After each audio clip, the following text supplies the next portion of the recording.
Welcome to Better Daily Life, where we are moving forward 1% better every single day. Download the app and supercharge your journey at betterdaily.life. Now it's time to ditch facts and get facts with your host and my dad, Alex Van Houten.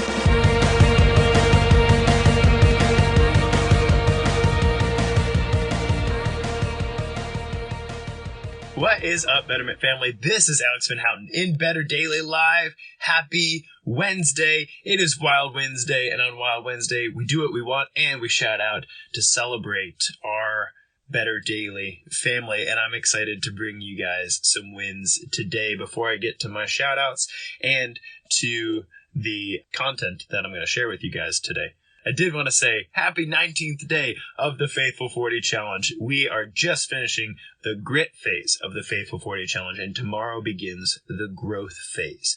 So you complete the first 10 days of the Faithful 40 Challenge. That's the integrity phase. We're putting ourselves together, building a solid foundation so that we can go into the grit phase, and that's been the last 10 days. People fall off the wagon in day 11 to day 19 of any new habit they're trying to start. And, well, if you stuck with it thus far, you have grit. You have built some grit, and now we can grow. And that's the next phase of the Faithful 40 Challenge. If you've missed being a part of the Faithful 40 Challenge thus far, it's not too late to dive in and be a part of things. So if you made it, you registered and you committed and you're like, hey, I want to do this, and maybe something crazy happened and you haven't been able to keep up with it, then, well, you can still do it. You can still dive in. None of us are going to judge you harshly for not participating in the first half of the Faithful 40 Challenge, as we say, better late than never. Good morning, Leslie. Thanks for joining me this morning. So I have some shout outs before I tell you about our episode. And I'm excited about the episode I'm sharing with you because we're sharing one of our premium subscriber seminars for this episode. So get excited. It's called Macros and Cheat Meals. And I'll tell you more about that in a second. So to our shout outs. First, I want to give a huge shout out to our friend Dean Williams Clark out in Scotland. Brother, you are crushing it. It looks like you're on walk 51 of your hashtag walk 100 and your lift 36 of your hashtag walk 100, or try that again, Alex. Lift 36 of your hashtag lift 100 challenge. And dude, we're proud of you. You are so consistent. You're a regular inspiration given the challenges and obstacles you're overcoming in your own life. And I sincerely appreciate the way that you lead the way and you live out your faith here in this group. Keep up the good work, brother. And also thank you for being across the ocean and still representing the whole 1% Better Daily thing well. It's really good to have you here. I also want to shout out to Jonathan Coates here in Greenbrier, Arkansas. Dude, you are crushing it. I love that you dove headfirst into being new to Better Daily and then immediately started sharing your running and your lifting. And I know that those were already parts of your personal practice, but it's awesome to see your consistency and to see you take the lead here as well. So keep up the good work. Jonathan's got 2 little kids at home and an awesome wife, and he is working hard to show up well for all of them. So thank you, brother. You're an inspiration. Keep doing what you're doing. I want to shout out to Coach Jess. She's in Clarksville, Tennessee. Some of you guys don't know this, but she's my sister, and she's also a certified personal trainer through the International Sports Science Association. Coach Jess is getting ready for hernia surgery, and so she has been working really hard to maintain consistency through her yoga practice, as she's also a hardworking mom of 2. So Coach Jess, keep up the good work. I'm inspired by you. And then that video of you working into your splits was very impressive. Keep up the good work there. I want to shout out to Miss Ashlyn in Conway, Arkansas. You're crushing it, lady. Miss Ashlyn is in its second year, right? Your second year college student, second year of college studying communications, and she's doing the hard work of being aware of her nutrition intake, feeding herself well, exercising regularly, and she's doing an awesome job maintaining that. So keep up the good work, Ashlyn. I'm proud of you. You're doing great, and thank you for food journaling with us through this Faithful 40 challenge. And last but not least, I want to shout out to Mr. Andy B. there in Florida. Brother, you are doing awesome things, and I want to ask that everybody in our group says a prayer for him, because he just started his jump start. So that means he's stuck with me for a week of torture, but it's good torture. It's personalized torture, and it's intentional torture, and productive and adaptive. And I'm looking forward to what he learns by going through that process. So Andy, I hope you'll share that with us. I hope you'll share what it is that you're wrestling with and some of the struggles of executing your program well. I know he's got some travel going on. Andy is a business owner, father of 2, husband. He's got a lot on his plate, and I'm inspired by your willingness to dive in and take good care of you, pursue that betterment journey. Good morning, Robin. Thanks for joining me this morning. He says the beard looks good. Thanks, man. I'm new to beard grooming, okay? Like, I can grow a beard, but I don't know the first thing about taking care of it, so I just chop it off and let it grow again. And now I'm trying. We'll see how it goes. Funny story. Last Easter, this previous Easter, my wife, as the director of children's ministry, set up this thing where I dressed up as Jesus. I put on a robe, and she got me this fake beard, and it was really cool. It was a very humbling experience. I'll talk about that sometime soon, I'm sure, since I'm growing the beard and stuff. But there were a couple of the kids in our church who didn't recognize me, and so they were scared of Jesus. One little girl was so particularly afraid of the whole Jesus getup that when her family took her to Buffalo Wild Wings after church, she goes, "Is Jesus in there? I don't want to go in if Jesus is in there." So I resolved this year, if we're doing that again, that I'm going to have my own beard. So I'm going to break the kids in slowly so they know that it's Mr. Alex and they don't need to be scared of Jesus. So wish me luck on that, because I don't know the first thing about growing a nice long beard. We'll get around to it. So today's episode, what I'm sharing with you, I'm very excited about this because we have, you might not know this, but we have 2 memberships here in Better Daily. We have the freemium membership, which if you invited your mom, dad, your brother, your sister, your friend, whatever, to join Better Daily, they can do that right now for free. You send them the link, you invite them, they can create a username and password, and then they're in.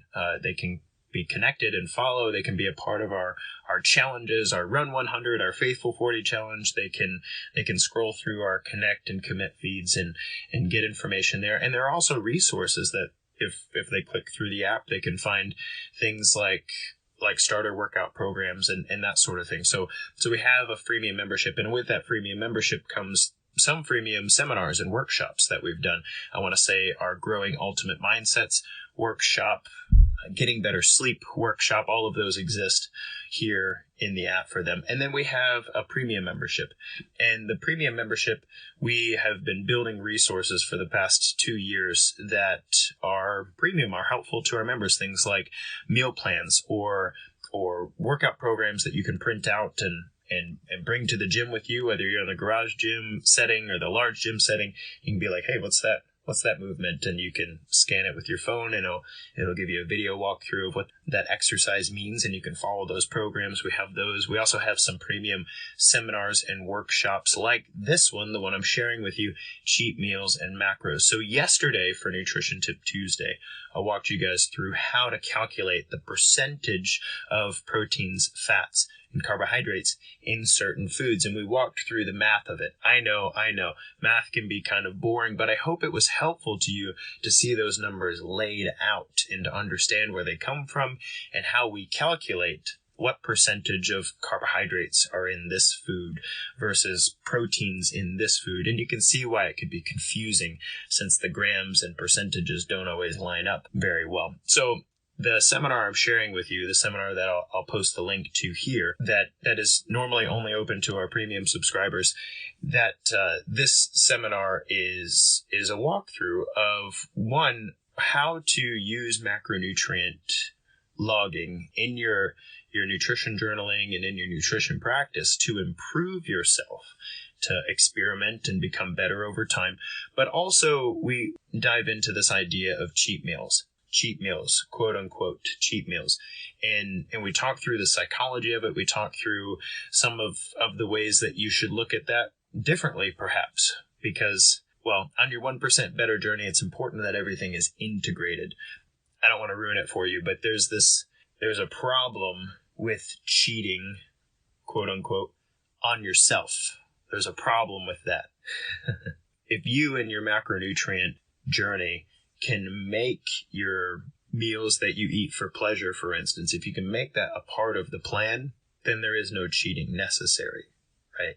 So anyway, I'm very excited about this one. I will post the link here. I'm excited to share it with you guys. And if you're a freemium member here and you want to explore our resources more, maybe you just appreciate what we're doing in Better Daily and you want to see more of it. You want to keep us around. You want to have a say in what our next seminar looks like, then please take the time to upgrade. Please take the time to approach the paywall. And I can also share the link here so that you can use a coupon and get a little percentage off of your monthly membership. You can see that in the link as well. So this evening, I want to make sure it's valuable to you guys, and we'll center around nutrition, obviously. But here we'll be talking about, in our workshops, we'll be talking about better nutrition, better exercises next week, and better mindset is in week 3. And our finale is March 13th. And so tonight we'll actually be diving into the nutrition side of things. As always, my goal with our workshops is not that I get to talk a bunch. I have a podcast for that. Some of you guys follow that. And my wife says that thankfully somebody will listen to me talk for an hour or two about things I'm interested in. But it takes it off her, is what I'm saying. But what matters to me, though, is that here in talking to you guys, I help you to generate the questions that are really practical for you from a nutrition perspective. Those of you who know me know I'm passionate about nutrition and happy to talk about any topic. But what matters to me is that by attending this evening and getting questions that are interesting to you answered, that we can help to improve your nutrition, at least that small 1% better, or maybe even more, by hanging out and chatting this evening. So as you guys have been participating in the Faithful 40 and Better Daily, we've been journaling our mindset every day, our nutrition from the previous day, so keeping our food journals, and our exercise plan for the day. And using the nutrition journals that you've been mindfully keeping over the past couple of days and even this week, we can use that as really good fodder for intelligent questions and intelligent practicality. Because one of the problems in health and fitness is we get real scientific, but not really practical sometimes. So a brief overview of some resources, and then we'll get into the nitty-gritty of our evening. If you haven't already, in the Better Daily group, and as we're developing this app, we're making it easier to find these resources. But if you haven't played around with this yet, click in the top right of the application, make sure you click those 3 lines and click on nutrition resources. And when you do that, you'll find some meal planning tools, some recipes, things like fridge art to help you with fixing your gut or getting better sleep, or those of you who are interested in boosting testosterone, there's some quick and dirty tips in there as well. And then for those of you who don't already follow the Defining Dad Bod podcast, it's not just for dads. There's a lot of nutrition information that works out well for the general population there. You might find some help. We just republished our carbohydrate series from the True Fit about 1.5 years ago. So that might be really helpful to you as you're counting macros. And then this week we're publishing the protein, since that's something we'll be talking about this evening, so that you can dive back into that. And then there are other Better Daily members in the group who might be further along in their nutrition journey than you are. And so posing some questions to the group might be really helpful in getting you answers that you need as we're going through this Faithful 40. So before I get into the material I have planned for this evening, I'd like to know what are some burning questions that you guys would like to talk about this evening with regard to nutrition, so that we can make sure that it's valuable to you. I know Robin was in with us when we kicked off the Faithful 40, and one of the things he was interested in was protein. How do I know how much to get? What are some good sources of that? And I plan to talk about that this evening. But questions like that, I'd love to make sure that we talk about them in the group. So what's on everybody's minds that you'd like to make sure we cover this evening? Alex, how about best sources of fat? Best sources of fat. Yes. Yeah. Yeah. Not sardines for you, right? Not a chance. Anything that's got fins on it, it's out. No. They're really good. Well, yes. I'll take the word for it. Okay. I've got one other person who will eat sardines with me on this call, apparently. So thanks, Katie. Appreciate that vote of confidence. No, that's a great question. Good sources of fats is definitely worth talking about. What else is out there that you guys want to cover? They talk a lot about, when you see diets and stuff like that, they say that you should always let yourself have a cheat day. How do you feel about that? That's a fun question. I think we should definitely talk about cheat days. Thanks for that. Okay. Cheat days. We will cover it. We will cover that. Thank you for that. Cheat days, fats, anything else you guys want to make sure we get into? How about like the best sources of carbs? Yeah, good question. I just had a coaching instead of whey bread. Yeah, what else is there? What other carbs are there in the world besides muffins and bread? And ice cream, yeah. Good. Okay. That's carbs, cheat days. Don't forget about the proteins. I won't forget about the proteins. We might as well just have a really good workshop on macronutrients, right? There you go. Hey, I'm cool with that. I'll talk macros all day. Good stuff. Good stuff. Any other questions out there that you guys want to, or topics that you guys want to make sure that we get to dive into this evening? They'll come. Hey man, I like that fireplace in the Lee household. Thanks for that ambiance there. Oh, are we showing the fireplace? You are, but keep it. I love it. That's great. Oh, okay, well, back to the fireplace then. Hell, we can't see anything. We don't know what's going on here. We're recording the nutrition workshop, and what you see is the PowerPoint and then a nice fireplace. Like by the fire, you can learn your nutrition. This is good. Thank you for that. We're flying blind here, so welcome to the fire. That's good. That's good. All right. Obviously, if other questions come up during the conversation this evening, please ask them. I will routinely make sure that if there are questions that we get to stop down and address them. So I like to review this slide each time I do a workshop, especially with regard to exercise, nutrition, and lifestyle. And it's important to understand the larger mechanism behind nutrition. I'm not going to spend a lot of time here today. I just want to make sure that it's solidified in your mind that in the old way of thinking with regard to health and fitness, that if you Google, what are the best sources of fats, for instance, or how much should I eat of carbs in a day, you'll inevitably find yourself in a conversation about calories and how it's really important to make sure you balance your calories in versus calories out. And what I presented last week and what I continue to present in my work is a much more sophisticated view of how nutrition actually impacts the body. So this evening, if you'll draw your attention to the lower left there, where it says nutritional input, the nutritional input is the things that come into our face, basically. And that's water, that's tea, that's coffee, and alcohol, if that's something that you have as a part of your diet, and then also the foods that we eat. And our nutritional inputs affect us on both sides of the DNA reconstruction process. So on the left side, we have internal messengers. Those are things that we eat that signal to the body that it should make a change on the inside. So an example of that might be sugar. Sugar is an internal messenger. When you consume sugar, it tells your pancreas to release insulin, and that has a cascade of effects on the body, some of them good, some of them not so good.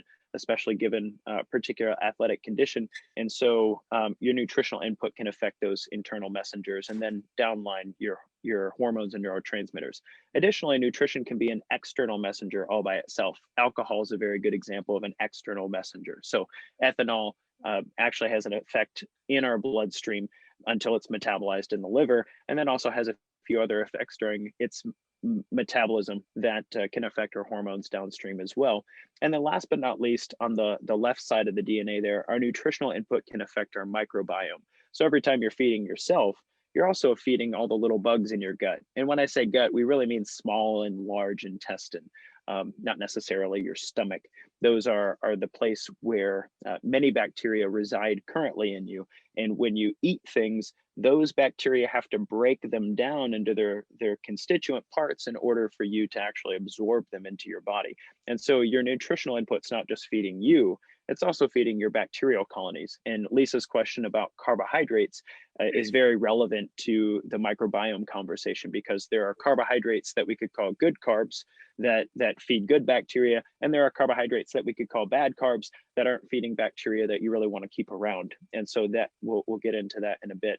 And then on the right side of the DNA pathway, so when your body is recreating its own cells and it's saying, hey, we've got some dead cells over here, we need to replace them, then on the right side of that equation, your body actually builds itself out of the food that you feed it. So when we talk about proteins and fats, this is really an important part of that conversation. If anybody remembers maybe 6th grade science, once upon a time, you saw that little picture of the cell with the membrane, and then you had all the little organelles in there. Your body's continually creating new cells, and that lipid bilayer around the cell is actually made of the fats that you consume, and the organelles and the protein enzymes and whatnot are made of the proteins that you consume. And so we literally become what we eat on that side of the equation. And so nutrition affects our reconstruction, the execution of our DNA blueprint, the resilience of our body to damage, and then also proliferation. That is how often you can reconstruct yourself. And so I bring this up because your macronutrient profile and where you're actually getting your foods from, and whether or not you incorporate a lot of cheat days in your world, have a lot more to do with the right side, this larger, more sophisticated version of what's going on in your body versus the calories in versus calories out. So as we're talking tonight, I want this to just kind of be an overarching theme. We'll come back to this picture when we talk about exercise and its effect on the body next week. And then the following week, we'll come back to this picture when we're talking about mindfulness or beliefs, when we're talking about better mindset. So before I move on, this sometimes brings up questions, especially when I start challenging the calorie front. Do I have any questions, comments, or concerns out there before we move on to the picture of macronutrients and talk through some of those nitty-gritty pieces? Everybody good? This makes sense to everybody across the board? Okay, cool, awesome. So I think we can come back to this slide if we need to. That's not necessarily relevant given our questions this evening. So what you see in front of you on the slides here is a potentially very complicated look at nutrition science. There's a lot of components, right? So the questions we've received this evening actually really fall into both the basic interventions and the advanced interventions. But what you see on the left is your individual genetic expression. This is who you are, given, you know, when a mommy Pat and a daddy Pat love each other very much, they come together and they make a new Pat Lee, right? And that's Pat Lee's individual genetic expression is on the left. And then there are a whole host of things that are worth considering with regard to what Pat should be eating before, on the right, what he actually gets to eat in a day, right? So the biological components on the left there are your microbiota, your dietary intake, your exercise program, right? And then that each of those things can kind of be broken up into their subcomponent parts. So like microbiome, for instance, your prebiotics are what you're actually feeding the gut bacteria. Your probiotics are the good guys that you're introducing to your gut bacteria. An example would be if you eat oatmeal in the morning, there are prebiotic fibers in oatmeal. And if you have kefir or kimchi or natto, which would be fermented soy, those are sources of probiotics that will actually reside in your gut. So they're going to eat the oatmeal. Those are prebiotics. And probiotics are the good guys that we're introducing to the gut, right? So we have several of those components. And you see those macros and micros there next to dietary intake. Lisa, specifically, we were talking about good sources of carbohydrates. Those micros and macros kind of fall into that dietary intake piece. And then on the right there, you see that things get even more interesting when you start thinking about preferences, right? Pat says, hey, what's a good source of fat? And I say, man, sardines are an amazing source of omega-3 fatty acids. And Pat says, over my dead body, I'm not eating sardines. Jesus, that sounds terrible, right? Yeah, how about Dairy Queen? do Dairy Queen, is Dairy Queen a good source of fat? So then you have the psychosocial components, right? These are preferences, things you enjoy eating, things you don't like to eat. That could be a matter of taste. It could be a matter of how you were brought up, or who's cooking in the house or who's not cooking in the house, right? It could also be a matter of time and skills. So how much time do you have, or whether or not you're able to prepare a dish that tastes good to you. Then relationships. I had a practice marriage once upon a time, and my relationship significantly impacted what I actually ate on a regular basis. Emotional regulation. Some folks use their food to, help to deal with a really rough day or something along those lines, or boredom.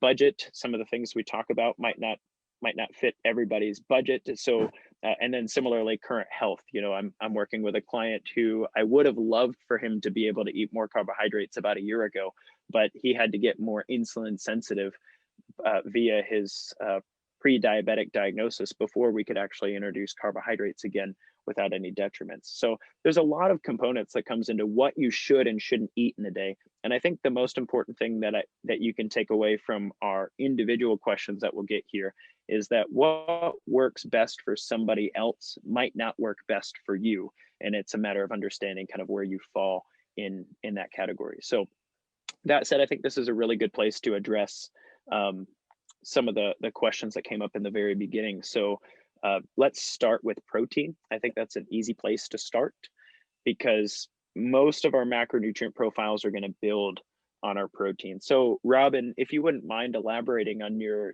protein question there, as you've been journaling the last 10 or 11 days and getting a sense of where you're at protein wise, what specific questions do you have about getting enough protein or sources of protein?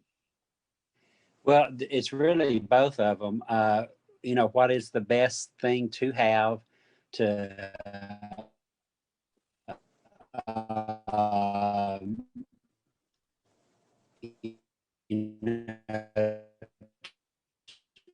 to receive the most protein, and then how much protein should I really be eating every day? Really good questions. Thanks. Just to reiterate for the group, because you broke up there just a little bit, Robin's asking, what are the really good sources of protein to make sure it's actually breaking down in my system? Are you still there? And then I'm still here. Can everybody hear me okay? Yeah. Okay. All right. Robin, it looks like you're breaking up a little bit on your end. So if you missed the answer to your question here, Yes. I would encourage you to check out the recording just to make sure it comes through straight for you. But as I understand the question, what are really good sources of protein? How much should you be eating? And then is there a way that you need to be varying your sources in order to make sure you're getting what you need, right? So the simple answer to this question is, first, when it comes to protein amounts, as we get older, Yes. we need more of it, right? So in our 30s, we don't quite need as much protein as we need in our 60s because we break it down much better as we're younger. That's a result of digestive enzymes. So when it comes to making sure that John Barabee threw a question down about smelly gas and veggies. So that's exciting. I'm excited to deal with that as well. But the that's real life. So first, amount of protein is extremely important. When you're counting your grams of protein in a day from a macronutrient perspective, if you're exercising regularly, a good rule of thumb is 0.8 grams of protein per kilogram of body weight, which nobody uses kilograms. You're like, how do I use kilograms? It's your weight divided by 2.2, that's kilograms, right? So as an example, if I weigh 200 pounds and I'm using the 0.8 equation, I need about 80 grams of protein in a day. That's a good rule of thumb for minimum amount of protein required in your body. Now, if you are exercising regularly, then we start to use lean body mass as your source for minimum number of grams of protein, right? So if I weigh 160 pounds and I'm 10% body fat, then I can do a little math there, and I need 144 grams of protein. It's 1 gram of protein per pound of lean body mass. So Robin, if that makes your head spin at all, then it's really simple to just take your weight, divide it by 2, and say that's the minimum amount of protein that I need in a day. Take your weight and divide it by 2. That's about the minimum that I need in a day. And then most people who are exercising regularly need about 1/2 more. So if I weigh 200 pounds, about 100 grams is my floor. And then I take half of that and add it. I need 150 grams of protein in a day if I weigh 200 Oh my pounds. goodness. Yes. So now that said, if you're not lifting weights regularly, the amount can be a little bit lower, right? So the first time I do this with people and I talk about the amount of protein they should be getting, it's overwhelming. They look at their journal and they look at how much they're eating and they go, holy crap, like I'm not even close. Like Right. where am I going to get all that protein from, right? So the best thing you can do is try to add about 10 grams a day and see where that can come from. That's the best start, is to just climb it, right? Because when we make minimum recommendations and maximum recommendations, none of that matters unless it's realistic for you. And I really wouldn't, a lot of people's guts take a little bit of time to adapt to that. So if you're eating, let's say you're eating 50 grams of protein a day and you should be eating 120, if you change that tomorrow, your gut's going to hate you. You're going to be texting me like John over here and be like, what about the gas, man? Like, what am I supposed to do with that? Nobody wants to hang out with me. So, so it's a really good question to go, okay, what's my minimum? How am I going to get there? And then start to grow that, right? Because protein, I guess I probably should have started with this. Sorry, guys. But the reason protein is important and the reason we start with it from a macronutrient perspective is because that is the source of building blocks that our body's going to use to recover from all of the stress in our day, right? Carbohydrates and fats are our energy molecules. They're going to keep us kicking. But protein's going to make sure that we don't break down in the process. That's the name of the game. It doesn't matter how much carbs and fats you eat if you die, because you're dead.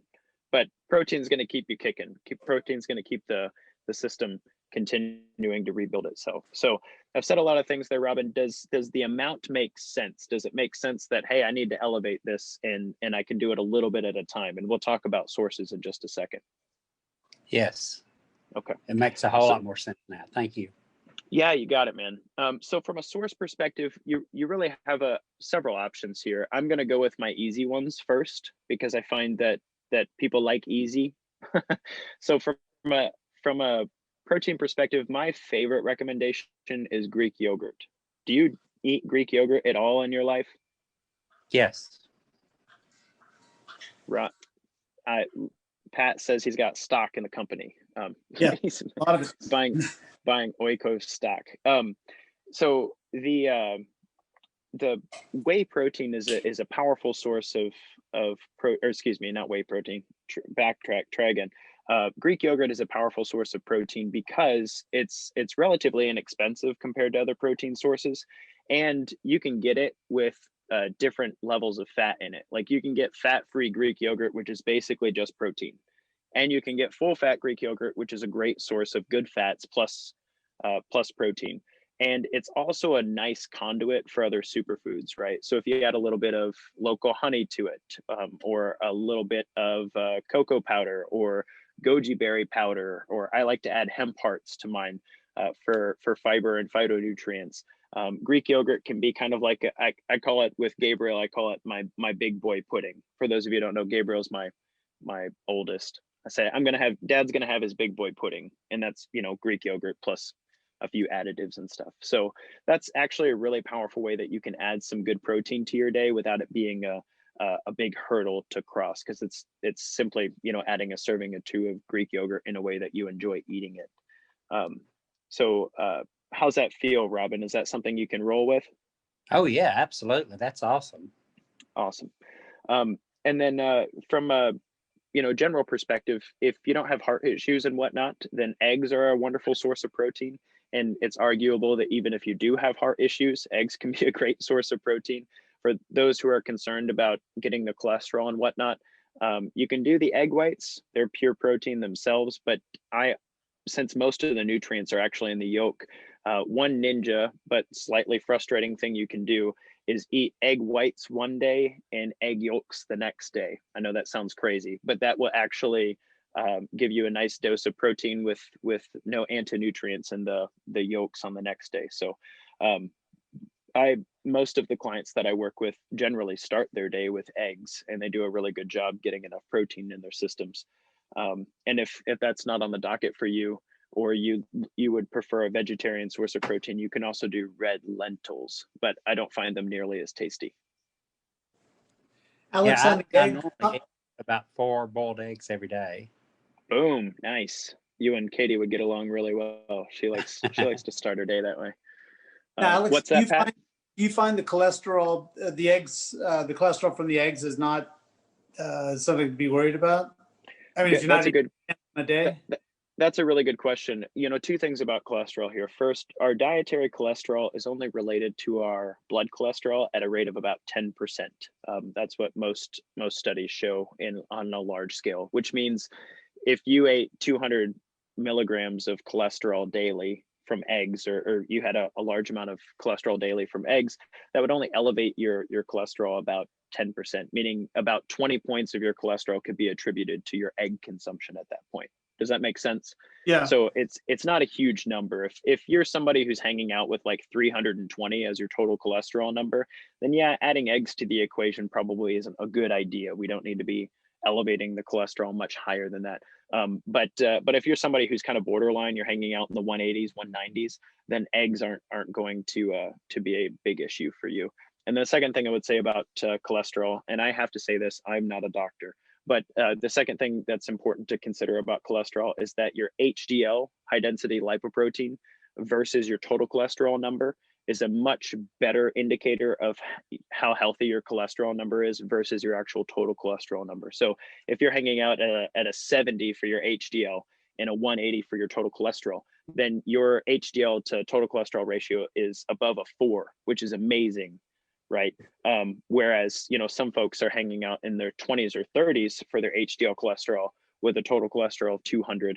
That's not stellar. That shows a much higher incidence of risk of heart disease and whatnot. So what I would say is whether or not eggs might be a problem for you has a lot to do with what your total cholesterol is right now versus your HDL. So if you're really, really high from a cholesterol perspective and your doctor's trying to help you get that down, or maybe you're taking a cholesterol lowering medication, then you might want to stick with the egg whites until you get that cholesterol under control and elevate that HDL. But otherwise, the cholesterol in eggs isn't going to have a huge impact on your total cholesterol.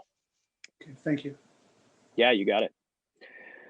The last thing I'd say, Robin, about your protein thing is if you can make sure that you get protein at every meal in some form or fashion. So you're having those boiled eggs in the morning, maybe getting some Greek yogurt with a snack, maybe incorporating some leaner proteins at lunch and or dinner in 3 to 6 ounce servings, then that really will be all you need to get over that protein hump. That's easily, if you're having 3 to 4 meals a day, that's easily 100 grams of protein a day or more, if you're getting a decent serving at each meal.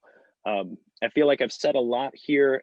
Am I bringing up any other questions for you as we're talking through this?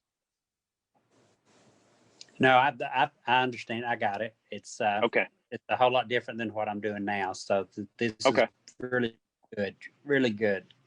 Awesome. And you know, we teach our kids, and not to be patronizing here at all, but this is how we teach our kids at our house. Like, we do, you know, breakfast, lunch, dinner, and maybe if we have a snack in between, we say, all right, we're going to get some protein first, and then we're going to eat something else, you know. So we do like our berry or our banana or whatever the kids are hankering for. We pair that with a protein. It might be some Greek yogurt, could be a little turkey out of the fridge, could be quinoa or lentils or something along those lines. And if most of the adults that I've crossed paths with, if we thought of our food that way, let's start with protein and then, you know, add a few things to it, it wouldn't be hard at all to hit your protein needs in a day.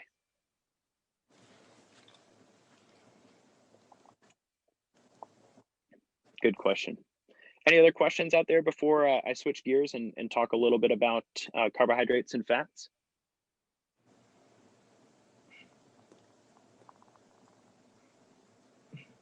All right, cool. It looks like Tim joined us. What's up, Tim? Just wanted to make sure and say, hey, you don't have to unmute if you don't want to, but appreciate having you, brother. So I had a quick question. Yeah, go ahead, John. To unmute. Do you have any preference between protein sources from animal protein versus plant protein? That's a good question. Gosh, man, if there's any vegans or carnivores in here, sorry, I'm going to stomp some toes. But there's a, not that either one of those are roughly poor, but there's a lot of debate on whether or not we should be consuming plant versus animal proteins. And the debate can go from like a religious zealousness about, you know, all of the poor lambs and all the way to our environment and all that stuff. What I would say about that is there is reason to believe that there are people who do really, really well with animal proteins versus people who do really, really well with plant-based proteins. There are extremes of that equation, right? And the vast majority of us fall in the middle. Like humans, as a rule, are omnivores. But, you know, there are examples throughout biological history of human beings doing well, like the Inuit, for instance, eating whale blubber all year round, and that's it. That's all they really live on. They've got a few tubers, but you're not eating kale, that's for sure. And they don't know what quinoa is. And then there are other civilizations who eat nothing but beans and rice, and you know that's their thing. And there's a little more to it. They'll have pork like once a month or something like that. But all that said, when I work with clients, I generally start with complete proteins, which are animal based. I like to steer toward fish, eggs, and dairy because they're simple to get and they're easy to regulate. Outside of that, I experiment with my clients with plant proteins, but I've found there are some clients whose digestive systems hate plant protein. Like, and by hate, I mean kind of like the gassy veggie question you had earlier. like there's a significant difference. They have the same amount of protein from dairy versus the same amount of protein from like pea protein, and there's a very different digestive result, right? So the best I can say is it's worth experimenting with yourself to see what feels best, energetically speaking. Personally, I do really well right in the middle. I have about a third to a half of my proteins come from plants, and the rest come from animal sources, mostly fish, eggs, and yogurt, as we talked about earlier. I will say that there's reason to believe that some folks do really poorly with red meats and whatnot. Not that I'm down on red meat. I love a good steak like anybody else who loves a good steak, but there are several people that I've worked with who are getting a significant amount of their protein from, you know, the fattier meats in the world, and that's not doing their health any benefits. But not that red meat's bad for you, just some people could do with a little less of it. But really good question. Does that answer it for you? Yes, but I was also wondering, does the body, you talk about how everybody's body is slightly different. Does the body as a mechanism benefit as far as breakdown composition from an animal protein versus a plant protein, as far as like bioavailability? It's such a good question because sorry if I'm getting a little advanced geeky on that. No, that's good. It's not clear. It really is not clear because at the core of it, every single person on this call right now, or every single person listening to the replay, you break down protein to the same constituent parts that I do, regardless of where it comes from. Like pea protein, rice protein, beef protein, dairy protein, all of those things, you break it down to the same constituent parts I do. The problem is it comes in different configurations given where it comes from, right? So if you can break it down, you will break it down to its constituent parts and be just fine. If you don't break it down very well and your body has a reaction to the configuration it comes in, then that will be problematic for you, right? And so that's really where the rub is that every single person on this conversation right now can get good protein from beans and good protein from Greek yogurt. But whether or not you have a reaction to some of the proteins in beans versus some of the proteins in casein, which is the primary protein in Greek yogurt, is where one might recommend not consuming that regularly. And people are finding that, you know, there are groups of people who have stopped eating certain things and just eat beef, and they're like, all my autoimmune issues went away. Is it because the protein in beef is magical? Like, no, they just, you know, cut out some things that weren't going so well for them. And similarly, on the other side of the aisle, there are folks who have cut down on particular sources of protein in their lives and gotten you know, protein from more lentils and quinoa, and they're like, wow, you know, all my autoimmune issues went away. So it's the same problem, just two different solutions, if that makes sense. A good understanding of whether or not the protein you're eating is bioavailable is whether or not you're losing muscle.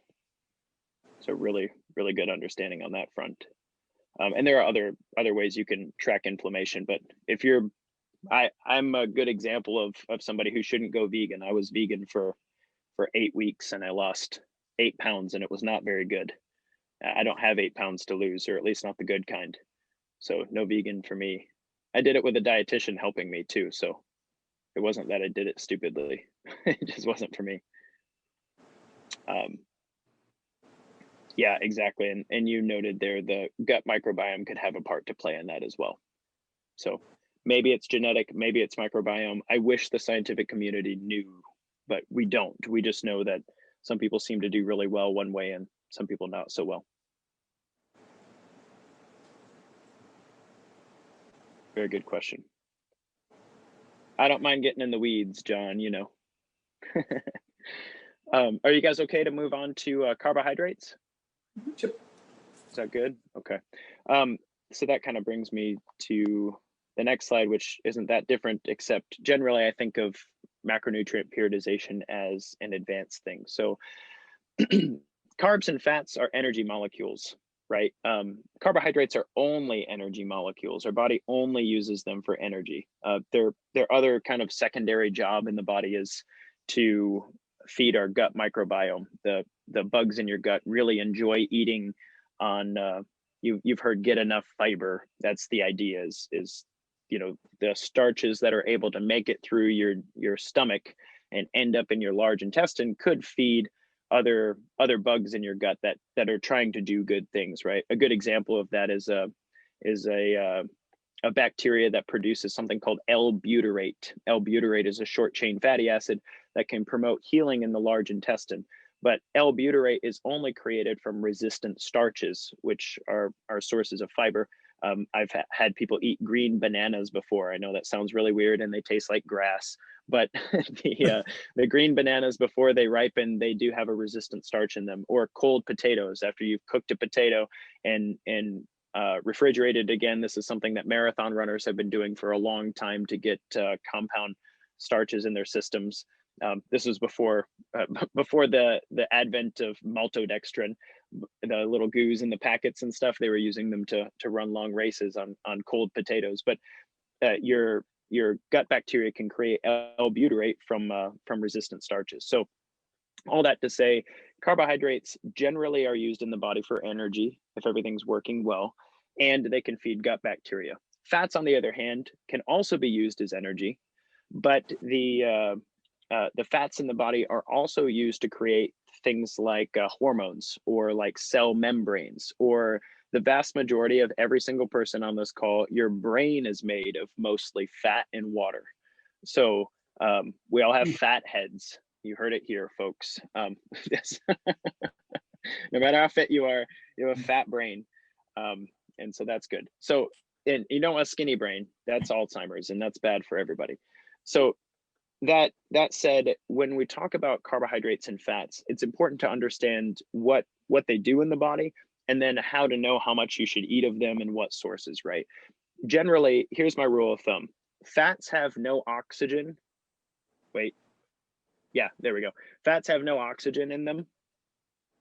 So if you have a poorly conditioned cardiovascular system, then we need to make sure that you're eating more fats so that we can teach your body that it needs more oxygen. This is very important because people who have poorly conditioned cardiovascular sources tend to crave carbohydrates.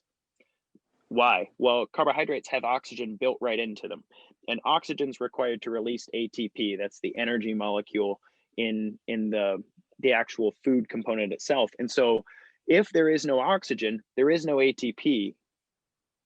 So what happens to folks who are really bad at burning fat as a fuel source and who are poorly cardiovascularly conditioned, their diet tends toward carbohydrates all by itself because that's the only source of energy they can use. Does that make sense? Like carb cravings often come in the form, often come to those who are in poor cardiovascular condition and who are unable to use fat as a fuel source. Now, there's a few other things going on. Fat tastes good. Like who likes butter on things or who likes cheese? You know, fat tastes good, right? Like fats generally taste great, but we don't crave them. We don't go, you know what I really want right now? You know what I could really go for? Some avocado. And I get it, like guacamole is good, and you know, sometimes you'll sprinkle a little salt on there, it's pretty good, but like nobody craves avocado. People crave like blueberry muffins, or people crave like Starbucks lattes, you know, like you don't go, man, it's been a rough day. I could really go for some coconut oil. You know, I just want a big old scoop, and I just want to eat that. Like, I mean, stranger things, right? But that said, when you're in a stressful state and you need a quick source of energy, carbohydrates are what your body goes for. Your body's not stupid. So oxygen's built right into the carbohydrate molecule. But here's the thing, in the dietary community, carbohydrates have gotten a bad rap. Like they're bad for you, and you know, you should count them and you should decrease them, and all carbs are bad. That's not the case. In fact, if you're very athletically conditioned, carbohydrates are actually a really helpful source of energy and a good way to continue growing muscle and to keep your body firing on all cylinders. Most athletic people burn a lot of carbohydrates. Like there are a few exceptions. If I'm a marathon runner or ultra marathon runner or one of those crazy Ironman people, and I say that with all the endearment and respect possible because that's amazing. But they might be more on the fat side of things because they don't get at a high intensity. They do low intensity all day long. That's what they do. But most athletes are carbohydrate burners, and the reason is if I've got a lot of muscle and I have to do something intense, then I need a quick source of fuel. There's no way I can get the oxygen from the air into my body, into my cells, and do a lot of work with it all at once. But carbohydrates have the oxygen packed right into the molecule. So it's just there, it's prepackaged, just ready to go. So anyway, all that to say, there are great sources of carbohydrates in our world. And what's important to understand is, where am I on the conditioning spectrum? Like, am I athletic? If so, my carbohydrate sources, I mean, I can eat a lot of different carbohydrate sources and it not be a bad thing for me. Even sugar. Like, sugar is a bad thing. I've preached against sugar a lot for the general population. But if I'm athletic, I'm nuking through that stuff, man. It's not a big issue. Now, if I'm on the deconditioned side of things, or if I have a considerable amount of body weight that I'm carrying around, that relates to insulin resistance. And insulin resistance means that my body will not respond well to the carbohydrates that I consume, and therefore will not use them as energy. Instead, it'll swell me up, make me all inflamed, and I will store that as fat. And so if I'm less conditioned, I have to be really careful with my carbohydrate sources, because I need carbohydrates that will long and slow drip into my bloodstream when I eat them, rather than hit me like a ton of bricks in the face, right? So an example would be Skittles versus oatmeal. Skittles, very, very short chain carbohydrate, breaks down super fast. I don't even know which carbohydrates, sucrose and fructose and some other oses. Uh, hits you like a ton of bricks. Actually, Skittles have a higher glycemic index than table sugar. Like you can eat a spoonful of table sugar, and your friend can eat a handful of Skittles, and their blood sugar will go up faster than yours. I know, crazy, right? Fructose breaks down faster than sucrose. So anyway, Skittles. Oatmeal, on the other hand, like 2 hours later, you're still getting some of the carbohydrates from that. It's hitting your bloodstream nice and slow, nice and fast. Come on, Alex. Nice and slow, nice and easy. Yeah, and chemicals. Yellow 40 in Skittles, hyperactivity in children, up the sugar. Anyway, so sources of carbohydrates, we're really looking at what are nice long chain complex carbohydrates if I'm on the less conditioned end of the spectrum, right? So fruits, I like berries. Berries have an extremely low glycemic index, like blueberries, blackberries, raspberries, strawberries, even grapes in there. And the reason is because the carbohydrates are paired with fibers, which cause them to seep into the bloodstream much more slowly, right? So the glycemic index for this might blow your mind if you don't take anything else away on the carb front, Lisa. Blueberries have a lower glycemic index than rice. Blueberries have a lower glycemic index than long grain brown rice. I'm not talking about the crap minute rice. I'm talking about the good rice. Blueberries have a lower glycemic index than rice. So like your fibrous long chain carbohydrates can come from good fruit sources. And then similarly, good carbohydrate sources are vegetables, are carrots, are I really like potatoes, but not like your like russet potatoes. I'm talking about like your little gemstone potatoes, the purple ones and the orange ones and the red ones. Those are extremely high in polyphenols, and they have much longer chain carbohydrates in them. And so you can get some great carbs from those. Now, one of the things that I watch out for with clients when I'm recommending carbohydrates is that some folks are particularly sensitive to things like wheat and corn. For a number of reasons. We don't have to talk about atrazine and GMOs and all that stuff, but some folks just do well to steer away from them. And it doesn't mean that they need to cut carbs out completely. They just, would do better with something like potatoes and oats than they would their Walmart bread, right? I pick on Walmart bread. It's not Walmart. What is it? Wonder Bread? Is that a thing? Okay. It smells like bleach, like you open the bread. Like bread should have a particular smell that's kind of intoxicating. I've never been to France, but that's what I imagine France smells like, given what everybody talks about from France. Anyway, like bread should smell like that, not like, like smells like cheese product. Sweet. I'm glad Walmart's not on this call. They're gonna be like, this guy. So I've said a lot of things about carbs. I'll talk about fats in a second, but what specific questions do we have around carbs? Because I could keep yakking about this, but I want to make sure it's relevant to you.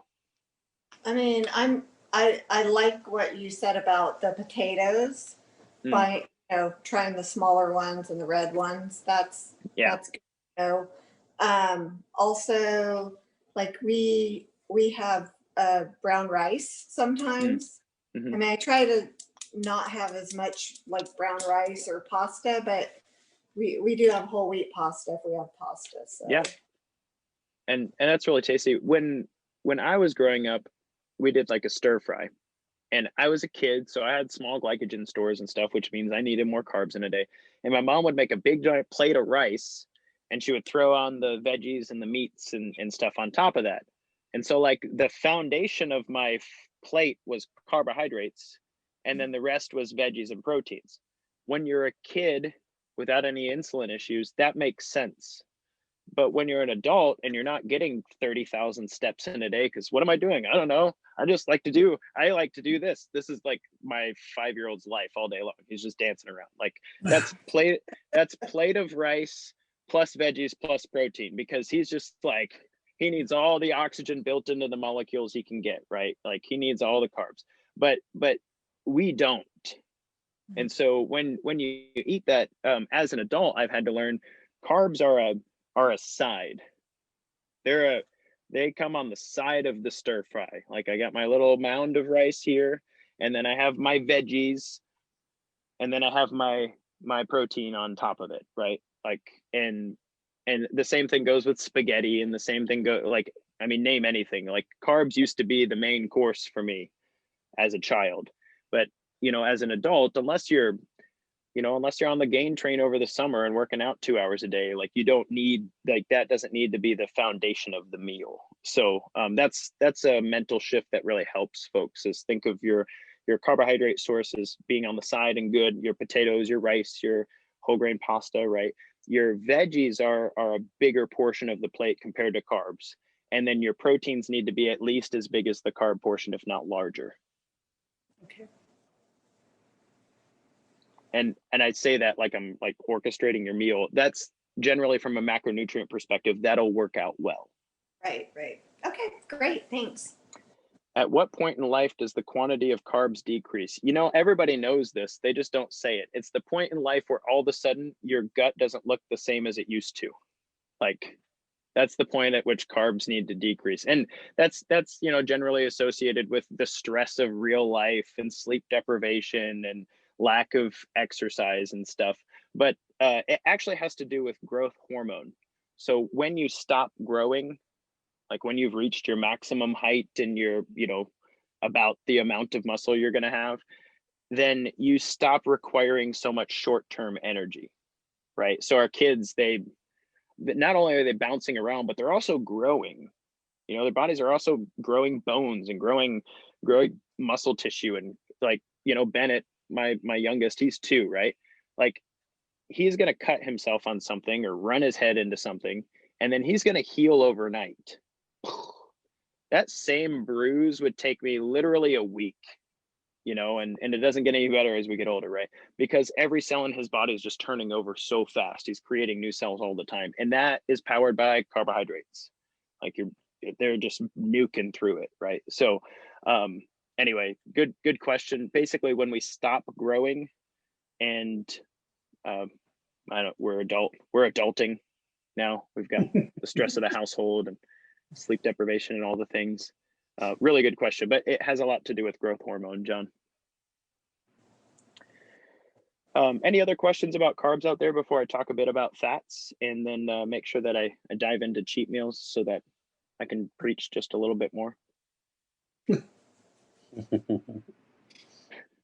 I have a sermon, comes from the cheat meal book of the Bible. I'm just kidding. It's not in there. That's sacrilege. All right. So fats, Pat asked you a great question. What are some good sources of fats? Now, this is a loaded question because fats are very complex, but in general, we have basically 2 strong types of fats. We have our saturated fats and our monounsaturated and polyunsaturated fats. All that means is how much hydrogen is connected to the fat molecule. Our body actually needs a certain amount of each type of fat in order to construct itself. And you don't have to worry about that too much because your body's going to do its thing pretty well, right? If you're following the recommendations that I've made up until this point, focusing on good lean sources of protein in general, getting enough, veggies and carbohydrates in good ratios, don't eat a dozen eggs at a time, that sort of thing, you're actually going to get a pretty decent amount of fat in your world. What I've noticed people are mostly lacking on are your polyunsaturated fats. So when we say what are good sources of fats, we're talking about polyunsaturated, primarily omega-3 fatty acids. And so those of you who have heard a lot of my talk on my show before, or have worked with me as a client, I have at one point or another tried to force you to eat canned fish in some form or fashion. I'm like, you should try sardines, you should try mackerel, you should try salmon. Yeah, tuna's good, but it could be higher in mercury, try the stuff on the lower chain. And the reason I'm so passionate about that is 1, you get more protein. 2, you get omega-3 fatty acids. And everybody wins, right? Because omega-3 fatty acids make the inflammatory response in our bodies dampened, much less intense, right? And so I generally encourage people to try to figure out how to eat fish, and like John was saying just now in the chat, wild salmon is vastly superior in taste to the canned salmon. And I have canned wild salmon too, but there's just something about a sockeye fillet, right? Oh, so good. But that said, that's not is Patrick making puke faces over there? So he's shaking his head. It's like but there's hope. First of all, some smart person somewhere decided, hey, we could make a supplement out of this, and that's actually really helpful. Some people just they're not going to develop a taste for fish, and it's a good place to get omega-3 fatty acids from a supplement, which is great. And even then, I've worked with folks who are vegan or vegetarian who are like, I don't want to contribute to the overfishing of the oceans. I'm like, hey, you know what's cool about that? Some other really smart person was like, where do fish get their omega-3s from? And turns out they get their omega-3s from algae. Algae makes omega-3s. And so there's omega-3 supplements out there made of algae. Or you can get literally like algae powder that you sprinkle on stuff like pepper. Super cool. I don't know that it tastes really great. I just know it exists. so if you wanna sprinkle some algae on your whole wheat pasta and be like, there's my omega-3s for the day, you can do it. You can, like, it is the 21st century. The world is your burrito. So in a smoothie. in a smoothie, exactly right. Now, outside of my annoying obsession with fish, I know it's annoying, I'm sorry, but it's not going anywhere. So outside of my annoying obsession with fish, other good sources of protein, olives are horribly underrated. Like, I don't like the taste of them personally. Like, my wife will tell you, I'm one of those people who are like, some people hate cilantro. Like, it tastes like dish soap to them. There's actually a genetic component to that, which is kind of fun. But that's not me. I love cilantro, like, all day in the salsa, right? But I'm like that with olives. I don't know why. I would rather have goat kefir than olives, which is saying a lot because goat kefir is terrible. So anyway, but they're pretty underrated for the average folks. So if you don't mind olives, that's a solid source of healthy fats that you can work into your life. And I'm not talking like martinis, like I'm talking like actual olives, like just eating the olives. And then as far as like nuts and seeds go, a lot of folks aren't aware of, people like, oh, I'm gonna eat some nuts, so they have like a handful of almonds. Like, it's in the nut and seed world, like you're really selling yourself short there, because like almonds are, I don't know, they're not that good. Like, they just really aren't. You gotta like add a bunch of maple syrup to them, or like pepper and wasabi to make them even like, oh, that's interesting. But like there are much better things in the world that are good sources of fats, right? So like chia seeds are a personal favorite of mine. First of all, I grew up with tapioca pudding. Does anybody remember that? My uncle had me convinced they were fish eggs. But chia seeds make tapioca pudding. That's not what tapioca pudding's made out of, but chia seeds have a soluble fiber in them that when you put them in a liquid, it expands and takes on that like kind of mushy, like tapioca. I don't know what else to call it. I'm not selling it very well here, but anyway, it's super good. Super good. I put chia powder on my Greek yogurt. You can find that in like a packet somewhere with, it's just powder. I just sprinkle it on there. That's a really, really good source of polyunsaturated fats and a few other micronutrients that chia seeds have in them, like zinc, molybdenum. That's really hard to say fast. Molybdenum. Anyway, it's good for you. So it's a component to enzymes. And then hemp hearts, people have picked on me before because I lived in Colorado and hemp and all that. Hemp hearts are not cannabis. Like, they're just the seeds from the hemp plant, and they're really, really high in polyunsaturated fats as well. So I've named a few things here, Pat. Chia seeds, hemp hearts, olives are a really good source. If you're going to do the nuts thing, get a little more creative than almonds. You can do like pistachios. The only problem I have with nuts is they're so easy to overeat. Like they're like chips for me. You give me the pack of nuts and I'm like where'd all the cashews go? And cashews aren't technically a nut, I don't think, actually, now that I say that. Dang it. I don't remember what they're classified as, but they're not a nut. Anyway, the only problem I have with nuts as a source of fats is that they're just so easy to overeat.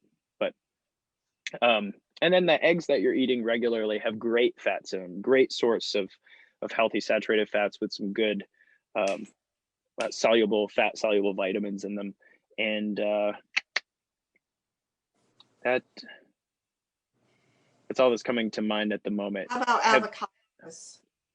Avocados are an excellent source of fat. You can overdo it on them. Like you can, if they're if you're like a whole avocado is about all the fat you need in a day. Yeah. So like it's really easy, kind of like the nuts thing. It's easy to overdo it on an avocado. Like there are folks I've worked with that's their only source of fats. Like they generally do avocado and fish, and they don't have olives in their life. They're not eating nuts. They're not eating beef. So that's great for them. But I've worked with people who like, oh, avocado is good for me. It's like a vegetable. Well, it is like a vegetable soaked in oil. Like, so don't go crazy. I prefer the buttered gemstone potatoes myself, if that's where we're going with it. Gemstone potatoes. Yeah, man, cut those suckers in half, throw them in a glass dish, put some. I got John with the nod here. He's got the gangster nod going. You whatever seasonings you want on it, a little bit of butter, a little bit of salt, and like you just cook enough that they last all week, and I'll eat on those suckers all week long. Cashew's a type of fruit. Thanks for that, James. Appreciate that. I knew it wasn't a nut. I knew it wasn't a nut. It's got a similar nutrient profile. Wow. I don't know what it is about purple vegetables, but I freaking love them. Purple potatoes and purple broccoli. Oh my gosh, it's so yummy. And purple carrots too. Yeah, we grew some multicolored carrots here last year. They were so good. They were so and it's not just like it's not like this is the posh thing to do. The color is flavonoids. Like the color comes from flavonoids. So like you guys have heard that perhaps that red wine is good for you because of the resveratrol, right? The resveratrol is a flavonoid that colors the wine red, right? That's why, white wine doesn't have as much resveratrol as red wine, right? So if you're going to drink wine, drink the red wine. It's probably better for you. At least that's how we justify it in my house. I'm just kidding. So, but when you do like purple vegetables and whatnot, you're actually getting a much higher dose of flavonoids and micronutrients than the lighter colored stuff. And so like, same thing goes with blueberries, like the blueberries, blackberries, deep, dark colors, those come from flavonoids. And those flavonoids are antioxidants, and they have amazing properties, beneficial things for hormones, beneficial things for inflammatory function, beneficial, like we've even seen the antioxidants in things like blueberries have an effect in a petri dish on malignant tumors and whatnot. So like the power of antioxidants in the body are pretty powerful. That was a really stupid sentence, but you get my drift. It's been a long day, guys. All right. I've been stuck in a house with ice all around and a 5-year-old and a 2-year-old. So I think I got 10,000 steps today, which means I had to make lots of laps. And you have not lived until you tried arm balance yoga with Bennett on your back. I'm just saying. It was a party. James says beets. Yes, beets are an awesome source of flavonoids as well. And there's actually been studies that suggest that beets, specifically a compound called betaine, that's native to just beets, you can't get anywhere else, actually reduces the breakdown of muscle tissue during high intensity exercise. So some of the really high intensity athletes, especially like our cyclists and things like the Tour de France and whatnot, they're using beet juice to reduce the amount of muscle breakdown during their high intensity work. So they can keep going. So yeah, beets are great. Now they come in a can too, and I don't know whether or not the canning process, I'm not joking, but the canning process may or may not actually break down the beneficial components. I don't know, but that's something worth thinking about. So like sauerkraut, for instance, is a probiotic food if it's alive. But if you're eating sauerkraut from a can that's been heated to a super high pressure and stuff, so all the probiotics are dead, then all you've got is the rotten cabbage minus the probiotics, right? So it's not actually doing anything good for you. So similarly with beets, just note that we don't know whether or not the canning process completely denatures those flavonoids. And don't beets have a lot of sugar in them? I mean, you can add sugar. But I mean, in the plant itself, I thought they have a lot of internal sugars. No, you can make sugar from beets, but a beet itself doesn't, like, it's kind of like an apple, you know, like apple juice has a lot of sugar, but an apple doesn't have a whole bunch of sugar devoid of fiber, right? Yeah, the so fiber carries it, yes. Exactly. Yep. Good thought. So I've said a lot about the macronutrients. Have I triggered any questions before I talk about cheat meals? I have a question. Yeah, hey, Alex. James. Just real quick. In one of your shakes you had, going back, whatever you posted on Facebook, you had aloe in your shake. And I wondered where that falls in all this. You had put aloe. I don't know if it was a gel. Where does that fall in? What protein, fat, carb? What is that? Good question. It's in the lovely category of doesn't count toward my calories in a day. No joke. I'm not kidding, because it's a big fat 0 from an energy perspective. Aloe juice has no nutritional value for energy. Aloe juice, you know, so if you've ever had a sunburn and you rub aloe gel or something like, or aloe plant on it, it can actually help the healing process. And it's not just anti-inflammatory. There's some strange components to aloe that we don't understand. There's about 22 different flavonoids that we have identified in aloe, and we don't know at all how they work. But I will say that there are some studies around aloe in the digestive tract, specifically around inflammatory cytokines, related specifically to ulcerative colitis and Crohn's disease, and then also some autoimmune disorders. And aloe ingestion seems to help to calm the inflammatory cytokines. So I wrestled with an ulcerative colitis flare-up in February of last year, and after, you know, wrestling with whether or not I had colon cancer or something like that, aloe was one of the things that I came across. And so I've since incorporated aloe into my daily consumption. You know, it's not every day, but you know, what am I trying to say? Probably most mornings, about 5 out of 7 mornings a week, I'll drink about 4 ounces of aloe with, I'll put it in my kefir, I'll drink it by itself, I'll put it in a shake or something like that. And the goal is just to, you know, kind of calm the inflammatory markers in my gut. The only cautionary note I would say about that is we know that there's an upper end of aloe that may or may not anger kidneys if you have kidney disease and whatnot. We don't know what that upper limit is. For most of my clients, they say just stay below 8 ounces a day and you'll be fine. And it's not the aloe gel itself, it's the latex of the aloe plant. And it's impossible to completely distill that from the juice itself, because the juice actually comes from, if anybody's seen like an aloe leaf in the grocery store, like pick it up, you know, if you open that sucker up, the gel is edible. If you try to eat the latex, you'll hate your life. It's awful. It's worse than goat key. It's terrible. It's not edible. Like, so the good stuff is the gel, and the latex is like, it's like glue. Gabriel and I were like goofing around with it. I was like, oh, this tastes terrible. You should try it. You know, like that's how we do things. Like, oh, this smells awful. You should like smell it. So anyway, good question, James. Aloe does not play into your carbs, fats, and kind of like green tea or ginger. You know, it's not a significant source of actual energy molecules or protein, but it could be a source of other polyphenols that you might find beneficial. Good question. Robin, I think you had a question you were bringing up, brother. Yes, but I don't remember what it was now. Oh, snap. Did I get you with the aloe? Yes. That sounds gross. I don't know. People joke that my taste buds are dead. I hate olives. I don't know. Like they work. I hate olives, so we're okay with that. Olives are gross. We're on the same front. Katie actually visited our house recently, and she drank aloe juice with me, and she likened it to flat ginger ale. Like it kind of reminded her of flat ginger ale, which I don't like. I mean, that's not bad. It's fine. No. And then I have another client who swears that it is the worst. It's like drinking pond water. And I'm like, how do you know what pond water tastes like? And she's like, that's not the point of my quip here.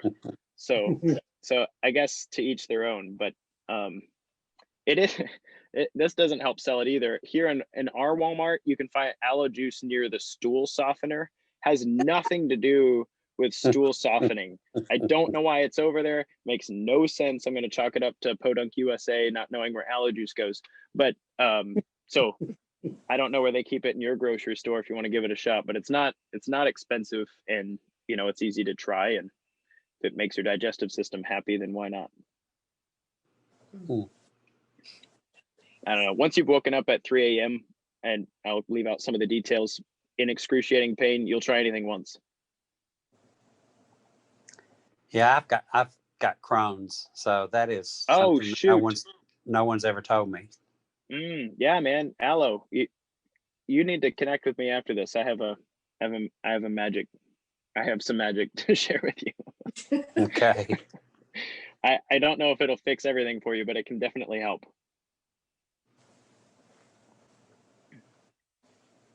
I got real nerdy with the research at one point, and I was in the rabbit hole. I was hanging out with curcumin and aloe and ginger and all kinds of fun players. We got to be close friends. My wife's like, "What is all this?" I bought this stuff. She's like, "What is that?" I was like, "Don't worry about it. But if it works, we're good. Like, no colonoscopies, no immune suppressants. We're good." So Katie asked about cheat meals. She had to ask about cheat meals, didn't she? Thanks for opening that can of worms. Well, so this is a complicated subject because, first of all, I think I speak, and if I don't speak for you, sorry, but I think I speak for everybody on this call when I say none of us are cheaters. Like, each one of you are hardworking people who don't take the easy way out, or at least if you have tried to take the easy way out, it didn't work out very well, so you didn't do that anymore. So I hate the word cheat meal altogether. Like, as a concept, it's annoying, but I understand why it exists, right? So a couple of things. First, you'll notice on the previous slide that I mentioned the 90-10 rule under basic nutrition interventions, the 90-10 rule. Why the 90-10 rule? Well, some people would define it as 90% of the time I'm on my diet, quote unquote, and 10% of the time I'm not on my diet, and that's okay. And as long as you do that, then that's a good balance to, achieve your goals, whatever those might be: weight loss, health, muscle growth, good performance. Like, and there's an element of truth to that. But I think of the 90-10 rule differently. I think of the 90-10 rule as 90% of the time, my nutrition reflects what's best for me. And 10% of the time, my nutrition serves a different purpose than just what's best to eat. Right? So like French toast with my kid. Like on a Friday morning, take them out to breakfast, we have French toast. Is French toast good for you? No. In no universe can I explain French toast being good for me, period. Maybe it's after leg day. Like, I get an insulin spike and, oh man, those muscles are like, thank you, God, for all these carbs, right? But that's about the only, and that's a really weird backdoor explanation for French toast being good for me, right? But I would say French toast with my kid on a Friday morning is a good thing. Why would I say that? Well, I see a lot of nods. The people who have kids know what I'm talking about. Sometimes you need to have French toast with your kid. Like, it's good. It's a good thing to do, even if it's not necessarily good for you, right? John says it's a mental reward. Man, I'm building a relationship with my son. It's nice. It's fun. I like, dude, if you ask me, Alex, what could you have for breakfast for the rest of your life? Like, if somebody was going to fan you with a fig leaf and make you whatever you want, I'd be like, French toast, baby. That's what I want. That's the thing that I want. Like, screw the waffles. I don't want pancakes. Like, eggs are good, but they're not that good. French toast is where it's at. That's how I feel about that. And you can disagree. That's okay. But so all that to say, 10% of the time, what I eat has nothing to do with what's good for me. Like, and for my life, that balance is really good. That balance is really good. Nutritionally speaking, it helps from a body composition perspective, helps my digestive system, helps me feel good about what I'm generally eating. You know, I don't look in the mirror and go, God, like, why'd you eat any of that today? What's wrong with you? But it also keeps me, I've worked with a lot of people who have gotten to a strange place in their life where they're like, I hate food. I'm sick of food. Food's stupid. I don't want anything to do with it. And I don't remember the last time I enjoyed any of it. Right. Because things have been too restrictive, or it's been too difficult, or I don't, maybe I've even hurt relationships because I wouldn't, I don't know, have cake with my wife on her anniversary or something. And that was a big deal. Whatever. The point is, the 90-10 thing in my world has a lot more to do with a healthy balance between what food can be good for me, and then the cultural, the emotional, the psychological aspects and relational aspects of food as well, right? So that said, Katie, my thoughts on cheat meals are, I wish I could call them something different. I know why they're called what they're called, but I would really prefer to reframe that in the sense that in 10% of my week, which is probably about 2 to 3 meals, depending on how many meals you eat in a week, in 10% of my week, if I'm eating for a different reason than what's good for me, that's good. That's fine. Like, that's fine. That's good. That's likely a positive and powerful thing. And I found that for many of the people that I work with, if they're doing good things for their body 90% of the time, and 10% of the time they're going to enjoy ice cream with their loved ones, or they're like, damn it, it's been a week, I'm gonna have a bourbon, man. Like, like if they're in that place, and that's good, and it's been nice, and it can fit in that little place, that 10% place, and it doesn't expand into the other. You know, I've worked with people who one ice cream this week turns into brownies every day for the next, 2 weeks. That's a different thing. Then I wouldn't, I don't know. Like I said, I would rebrand that. I wouldn't call that a cheat meal. I'd be like, I don't know, daily bread. I don't whatever. Like my daily bread is good for me. My once a week thing that I enjoy might not be good for me, but it's still good for me. If that makes sense. So I don't know if I wrapped that up in the bow that I would like to wrap it up in. But does that give you a sense of where I'm coming from, or does it bring up any other questions for anybody? Thank you for answering that. It gives me somewhat of a gauge, overall big picture of where I need to think about my own food. So thank you for that. Thanks for the question. That's a really good question. I appreciate you asking. Sometimes I think it's a matter of kind of scratching an itch. I not that I used to drink a lot, and I don't drink anymore. So, I think the sugar, I get my sugar differently now. So, but I think that at some level, and I'm 57 years old, so, I reward myself a little bit more, but I think that if you don't have that reward system for yourself, I mean, this can turn into drudgery too. I enjoy working out. I enjoy, how my body is getting in better condition, but at the same time, that just adds a little bit of enjoyment where otherwise maybe you wouldn't have it. So I have to call it, maybe we call it reward meals. Reward, there you go. And that, I like that a little better than cheat meals. That's fun. I have a relevant story that doesn't sound relevant, but give me a second, okay? When I was in 10th grade, I played this video game called Elder Scrolls that like sucked me into it. It took me I wasted 70 hours that week playing this stupid video game. I wasted an entire spring break. And I remember like emerging from my room with like pizza over here, and like I'm in 10th grade, right? It like doesn't, I'm all athletic. I did all this stuff. My mom's like, man, he's been working hard for whatever. Like at least he's out of my hair and isn't whining about teenage things. So like, fine, do your thing. So I emerged from my room, and I remember thinking like, what happened to me? Like if this Xbox exploded right now, then 70 hours of my life would be gone. Like this is stupid. So I made a pact with myself that if I was gonna play video games in my life ever, then it would be with other people, like relationally speaking. It would, the goal of the video game would be to bring people together who wouldn't otherwise come together. And and enjoy myself. And I live that now. I just finished playing Minecraft with Gabriel for like 30 minutes, and we're like we're running from zombies. We got our little like wooden swords, and we're trying not to die and having a grand old time building our little cabin and stuff. But I think food follows a similar vein, because people come to a place in their life where they're like, why do I keep eating every Rice Krispie in the pan? Like, why am I doing that? Like, I'm sneaking into the kitchen and eating it so nobody sees me. That's not good. But like having dessert with somebody you love, or having a meal that's particularly rich, that's not necessarily going to be really nice on your digestive tract, but maybe you're having a great conversation, and it's fun and it's powerful, and you're making memories and whatnot. Like that can be a powerful aspect to enjoy food in a healthy way. And I don't know, like, I wouldn't call that a cheat meal. Like, if it's cheating, it's cheating the right way.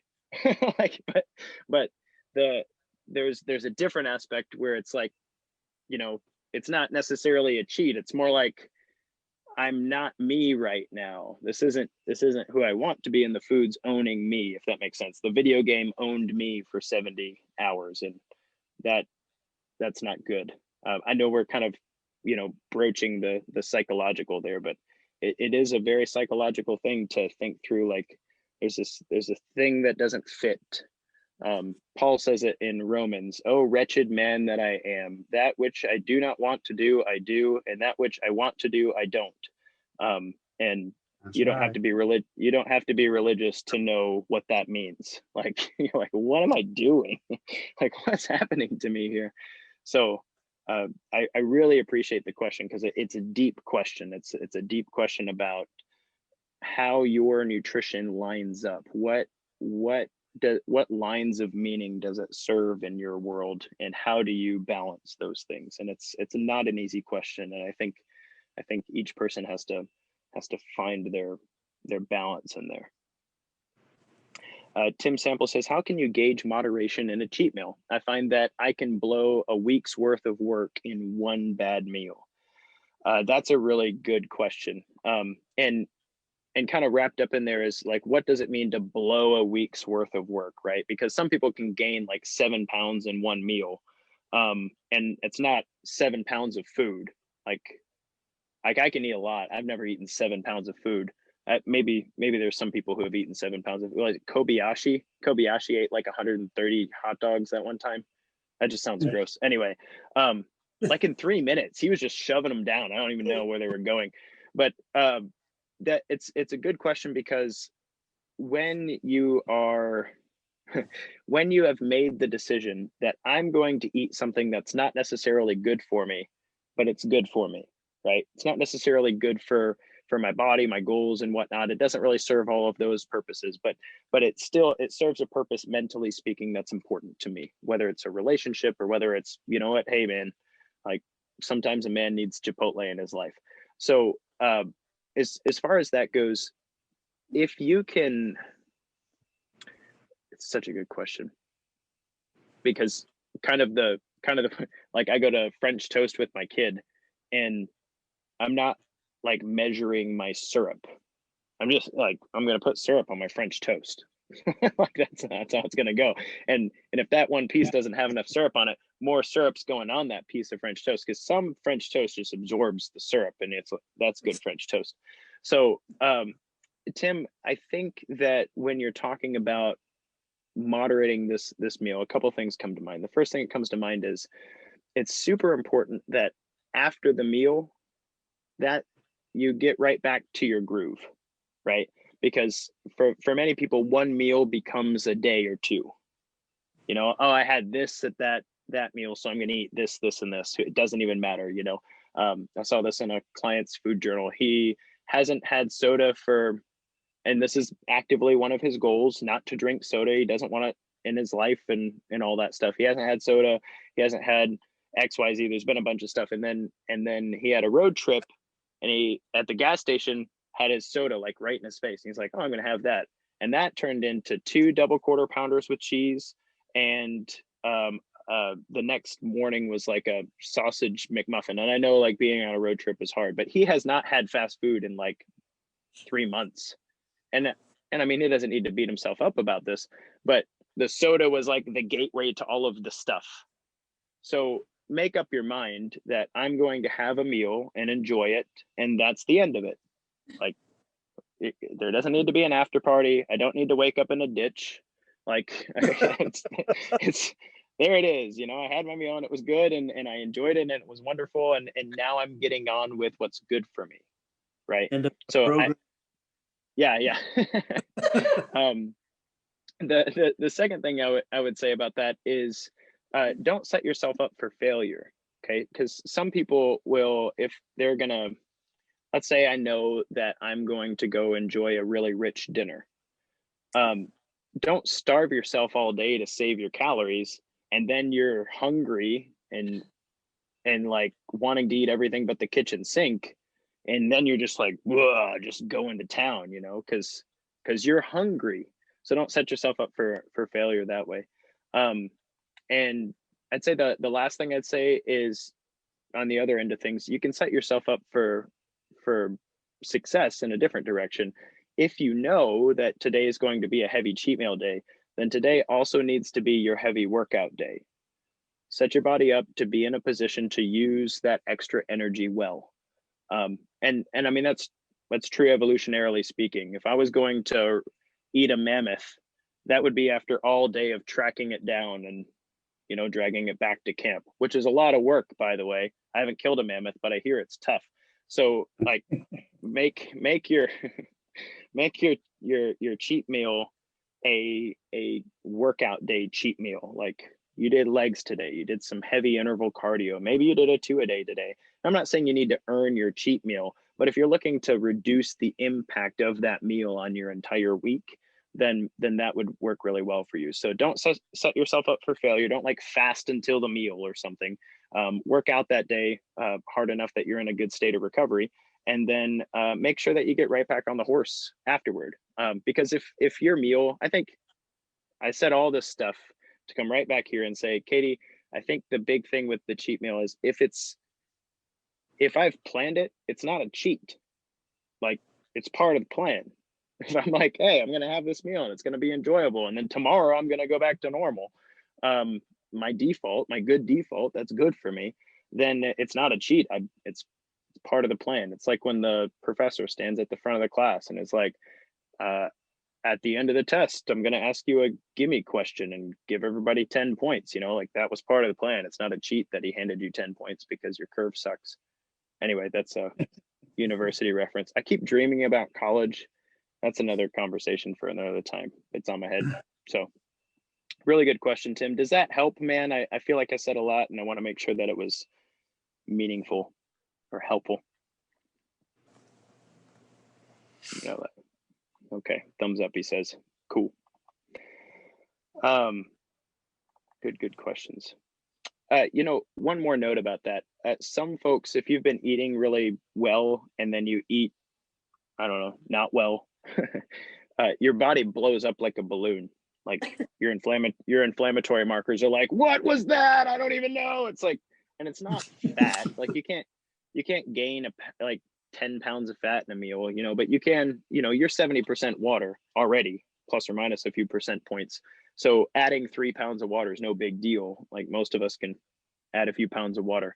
If you've had a martini with lots of olives, you know what I'm talking about. Like your fingers swell up. But my wife did that with chicken stock before her son was born. They just kept feeding her this really salty stuff, and her feet were like this big. Like after 30 hours of labor, she was just like, it was impressive. She's a tiny chick, so like giant. It was weird. It's very weird. Anyway, you can gain a lot of water. So so when we gain weight, we can just say it's water. That's exactly like, well, it's just water, Alex said. But awesome. But if you can do some things to reduce your inflammatory markers, that can be helpful too. So like I mentioned aloe juice. Aloe juice actually reduces inflammatory markers. Curcumin, that's the active phytosome in turmeric, reduces inflammatory markers, can help with that. And then just getting a good sweat on, like dry sauna, hot shower, hot bath. You can do it the old-fashioned way and put like 5 sweatshirts on and go for a jog outside. But you know, give your body an opportunity to clear out some of that retained water. And that can help too. Because if you're tracking your progress in terms of weight, and one meal can erase your entire week, it doesn't mean that you've gained fat that you lost this week in one meal. That doesn't generally happen, but you can lose some of the progress from your weight loss the next morning when you weigh and you're inflamed. So wrestling with that and just decreasing your water weight and giving your body an opportunity to decrease your inflammatory markers can be helpful. All right. Well, guys, I feel like we crushed those questions. What else is out there before we get to call it a night and all of us get some great sleep and plan our next French toast binge? I'm just kidding. That's Tomorrow's Friday. That's right. Yes. No. Gabriel and I are due for a French toast date, but it probably won't be in this icy weather.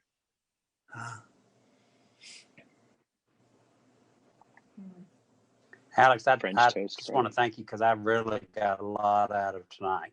Yeah, good. I really, is awesome. Good. Well, thanks for coming, Robin, and I appreciate the questions. Well, I've learned that some of the things I'm doing is, even though I thought I was eating everything healthy correctly, I'm not. So it was awesome for me. Oh, good. Good. Gonna try those green bananas? I'm just kidding. Don't. Unless you have a good reason. They're not my favorite. Don't try goat kefir either while you're at it. I'll just save you the trouble. That? So kefir is a fermented dairy drink, right? And so it's created when bacteria metabolize the lactose. So people add like a culture to just a normal thing of whole milk, and the bacteria will eat up the lactose, and it's a probiotic drink. You can drink it. It's like liquid yogurt would be a good way to think of it. And it's not bad. It really isn't. Yeah. Buttermilk? Similar. Very similar. Just a higher probiotic buttermilk. count. I thought buttermilk's very fattening though. That's right. Isn't so buttermilk kefir, very fattening? It is. It has quite a bit of saturated fat in it. That's why it's so thick and chunky. But your kefir has a much lower saturated fat count because it's thicker because of the probiotic action, not the fat content. So anyway, I tried to make goat kefir recently out of goat milk. Like I added my kefir starter to goat milk and it metabolized the lactose. The thing about goat milk is it has a much lower lactose component. So there's nothing to take the sour edge off of it when you drink it. So like, I'm like, oh, okay, kefir. I drink kefir all the time. I go to drink. I'm like, oh, what is this? This is terrible. So I finished it. I choked that sucker down over 3 days, but I'm never again. No goat kefir in my world. Yeah, I'll save you the trouble. Don't do it. I've been there, so you don't. Yeah. You guys let me know if you have anything else weird you want me to try. I'll give it a shot. Guinea pig. I'll try anything once. Well, guys, thank you. It has been a pleasure. I appreciate your time and energy this evening, and I'm really looking forward to the rest of the Faithful 40. Next week, we'll get together for better exercise. Same time, same place. So I'm really looking forward to fielding your questions about cardio and weight training there. Awesome. Okay. Nice to see you guys. Thank you. Yeah, nice to see you too. Thank you guys for coming. Night. Drive safe. Watch out for the ice. Hope the ice melts. Bye. Guys, this has been Alex Van Houten in Wild Winsday. Thank you so much for joining me in the Faithful 40 Challenge and for joining me on Wild Winsday. I hope you'll high five all the people that we shouted out to here. And if you have a shout out of your own, if somebody in this group has been particularly encouraging to you, please let them know. Until next time, it's just 1%. You got this.